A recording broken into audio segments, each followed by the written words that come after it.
আসসালামু আলাইকুম। যে ৫টি কারণে স্ত্রীর প্রতি স্বামীর ভালোবাসা কমে যায়, নষ্ট হয়ে যায়, ৫টি গুরুত্বপূর্ণ পয়েন্ট আপনাদের সামনে এক্সপ্লেন করার চেষ্টা করছি। প্রথমত, আপনি যদি স্বামীর মতের বিরুদ্ধে চলাচল করেন, কাজ করেন, তাহলে ধীরে ধীরে দূরত্ব তৈরি হবে, ডিস্টেন্স তৈরি হতে থাকবে। স্বামী একটা বিষয় নিয়ে একটা মত দিয়েছে, আপনি সেটার উল্টোটা করছেন, যেটাই বলুক আপনি তার উল্টোটা করছেন, তাহলে ধীরে ধীরে সম্পর্কটা নষ্ট হয়ে যাবে। সেকেন্ড যে পয়েন্টটা সেটা হচ্ছে স্বামীর আয় রোজগার নিয়ে উল্টাপাল্টা কথা বলা। আর মেয়েদের বৈশিষ্ট্যের খারাপ যে বৈশিষ্ট্যগুলো রয়েছে তার মধ্যে গুরুত্বপূর্ণ একটি বৈশিষ্ট্য হচ্ছে যে তারা পিতার যে দারিদ্রতা এটাকে তারা সহ্য করে নেয়। পিতা যদি একটু কম ইনকাম করে সেটাকে তারা অ্যাডজাস্ট করে নেবে, সেটা মেনে নেবে। কিন্তু যদি স্বামী কম রোজগার করে, অনেকেই করে, আমি বলছি না যে সব মেয়েরাই খারাপ, অনেকেই আছে এরকম যে স্বামী যদি একটু কম ইনকাম করে, দিনরাত কথা শোনায়, তার যে চাহিদাগুলো সেগুলো স্বামী হয়তো পূরণ করতে পারছে না।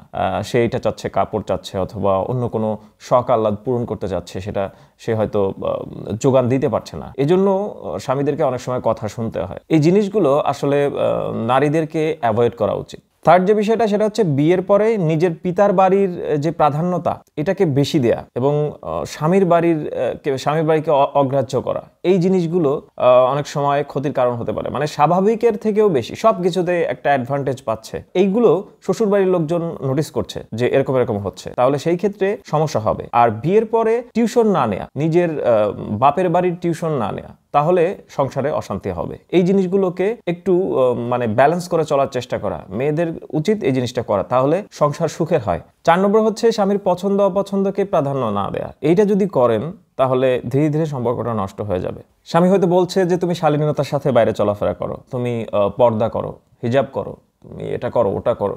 সে হয়তো এগুলো মানতে চাইছে না যে 2024-25 এই সময়ে এসে আমি বোরকা পরবো, আমি পর্দা করব, এটা কেমন কথা বলছো তুমি? তো এই জিনিসগুলো যখনই 1 দিন 2 দিন 3 দিন এরকমটা চলতে থাকে, স্বামী বললো যে তুমি ওর সাথে কথা বলবা না, অমুকের সাথে কথা বলবা না, তুমি এগুলো করবা না, আমার ভালো লাগে না, আপনি সেটাই করছেন, তাহলে এই জিনিসটা খুবই ক্ষতির কারণ হবে সংসারে। 5 নম্বরে হচ্ছে সন্দেহ করা।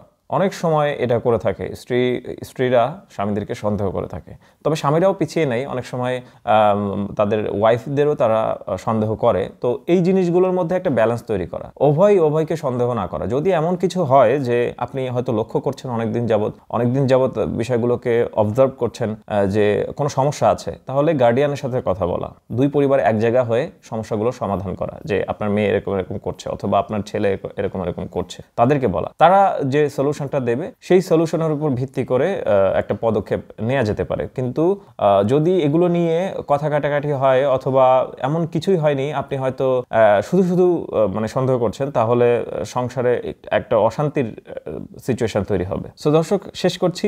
অন্য কোনো ভিডিওতে অন্য কোনো টপিকে আপনাদের সাথে কথা হবে। আপনাদের সবাইকে ভালো রাখুন। আসসালামু আলাইকুম।